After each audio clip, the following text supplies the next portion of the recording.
Kia ora guys, welcome back to the Black Jersey. My name's Max. A massive thank you to my patrons as per normal. And for today's video, I've got it brought to you guys by Rugby News Magazine, the most read rugby magazine here in New Zealand. So definitely pick up one of the issues for this magazine. I read it fair bit. They do 10 issues a year. And for today's video, we are going to be discussing World Cup quarter-finals. It's all coming. It's Argentina versus Wales, Ireland versus the All Blacks, terrifying times, England versus Fiji, and what a clash we've got here. France versus South Africa. This is absolute craziness.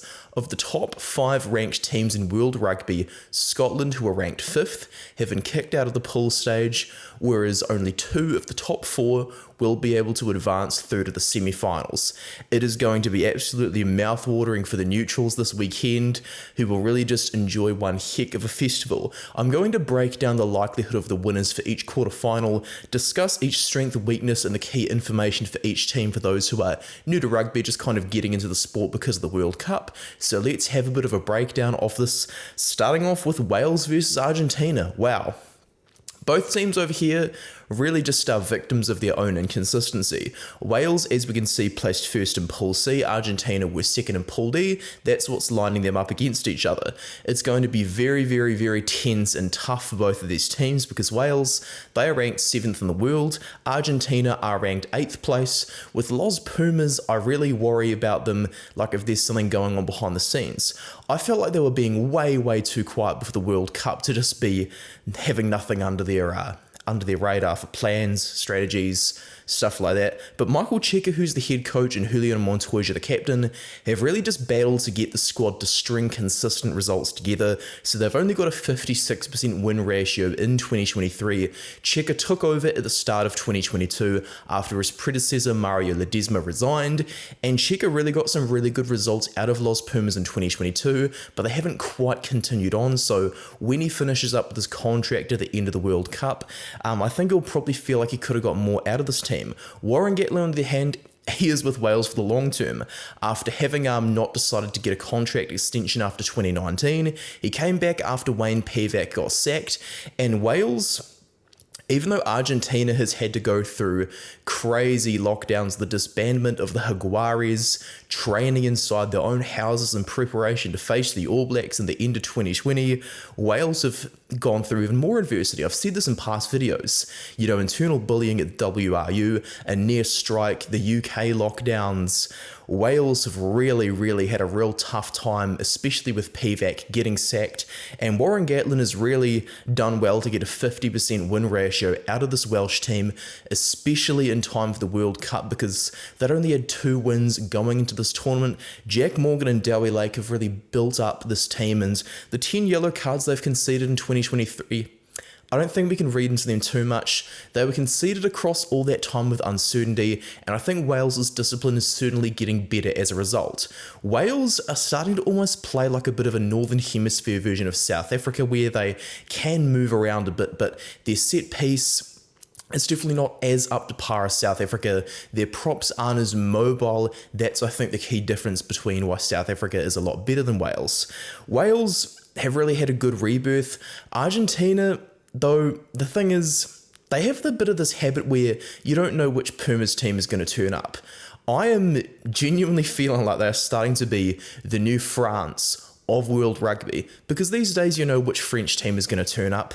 These days you really don't know which Pumas team is going to turn up, so this is the game that could go either way. If any of the quarterfinals this weekend will go to extra time or have a draw, I think this is going to be the one that could get decided by a penalty shootout.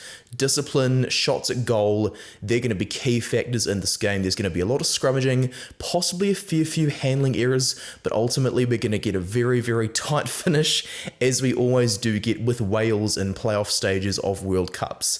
This is going to be one heck of a clash, so I'm probably going to be predicting Wales to win by about 4 points or so, but as said, I'm a bit torn. This could go either way. As for the next fixture, Ireland versus the All Blacks, I'm 100% sold that we are going to be knocked out of the World Cup. A bit of a culture of blind faith has plagued the All Blacks over the years, but ultimately I think it's better for our mental health to accept that Ireland are the favourites to win this World Cup. Right now, they are the best team in the world. They have a massively long win streak. They have not lost since they lost Eden Park to us back in 2022. It's 16 or 17 on the bounce right now. Andy Farrell, despite being a foreign-born coach, has really just broken the barrier of foreign-born coaches not doing well, and he has really succeeded the Englishman as the Irish head coach, with Johnny Sexton, Ireland's oldest ever player, as captain as well. I mean, they deserve to be the best team in the world. They've won all 11 of their games in 2023. I know that's for a fact. And aside from Peter O'Mahony against Tonga, he's got a bit of a reputation as a stirrer, I will say. That's the only yellow card they've conceded all year. Whereas when the All Blacks have lost under Ian Foster, you've seen it in my face. I've been pretty frustrated because it's not the fact that we've lost. I can take a loss. It's the nature of how we've lost, because every time we lose, the same old talking points come along.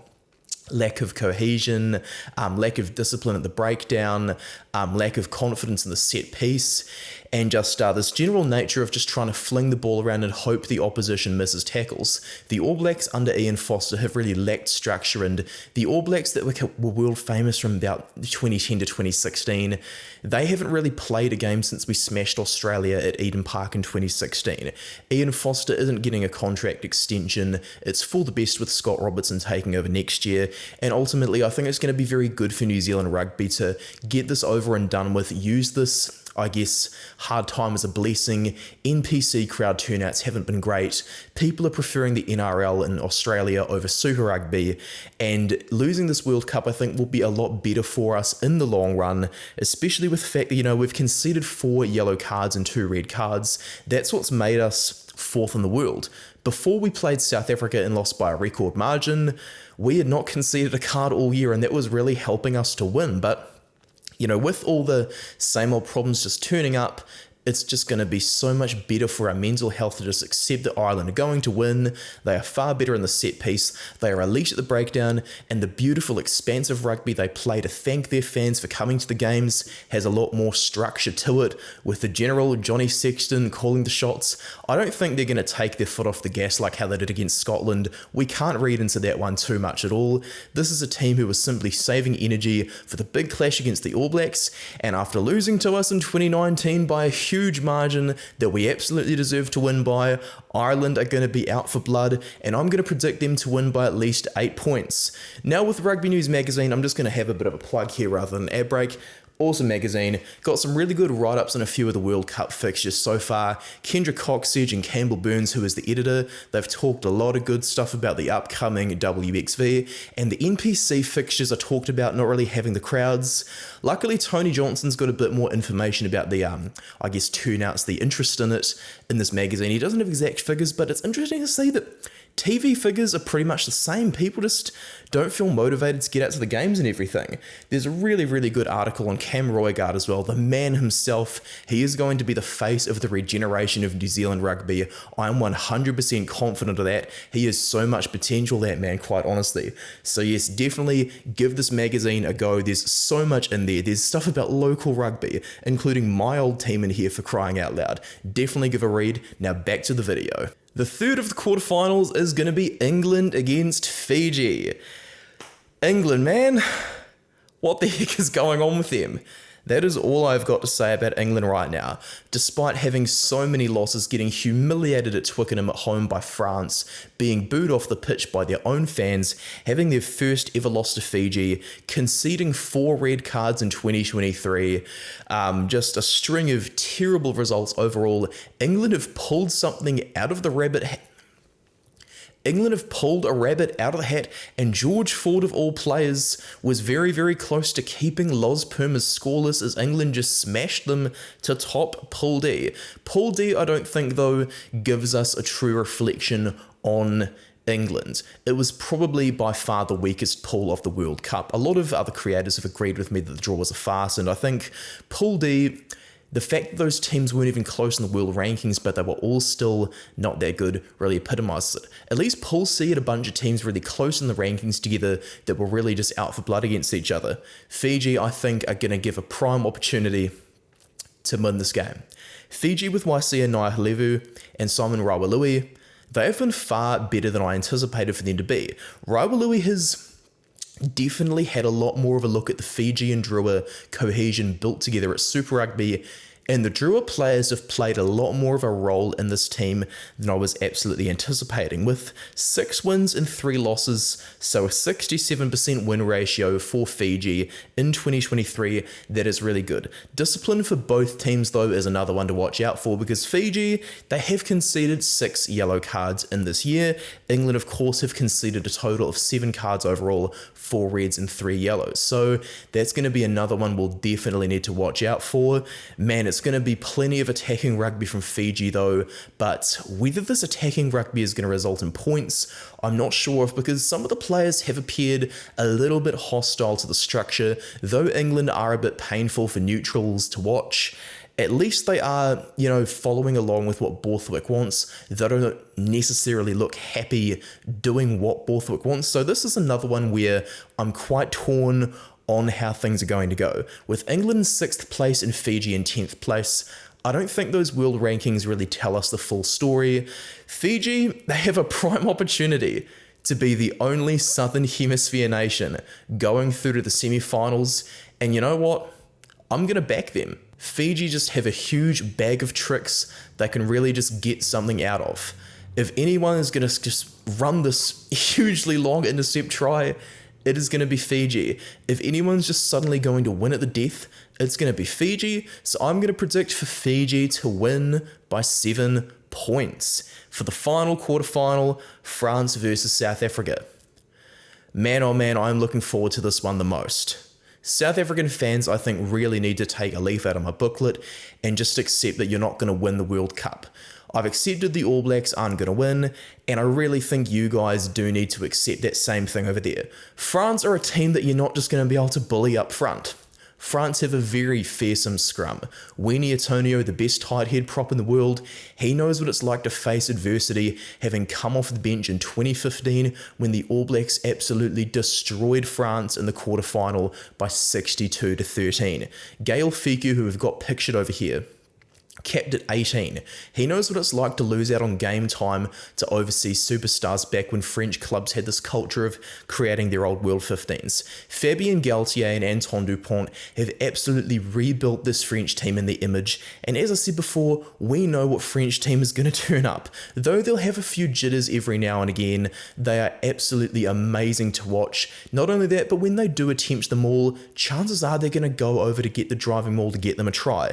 This is a team with 12 wins and 2 losses in 2023, and these are the only 2 losses they have had since the start of 2022. They were unbeaten last year, and most importantly, they know how to beat South Africa already, having beaten them in their own game last year when South Africa simply didn't have the goal kicking to take down the French. Thomas Ramos put it out of reach, and Thomas Ramos can do that again. France's discipline is relatively good. 3 yellow cards this year, though Mohamed Hawass, who got the red card, is no longer in the team. South Africa pretty similarly disciplined to the French, getting 4 yellow cards this year. Jacques Nienaber and Siya Kolisi, it's just the team that stagnated far too much. Though the Springboks beat the All Blacks by a record margin at Twickenham, we didn't actually get anything new out of the Springboks. All they really did was attempt different versions of stuff that we already knew they could do, as I explained in one of my most popular ever videos. Siya Kolisi is simply just too old to play the full 80. Bongi Mbonambi is too old to play the full 80, so if they go for the 7-1 split again, it's not just going to work the way it did against the All Blacks at Twickenham. With Malcolm Marx off, Bongi Mbonambi will need to play more minutes, and so they can't just dump all 7 of the reserve forwards onto the pitch at once, with Dutoy being the only one to stay on as captain as he's the fittest.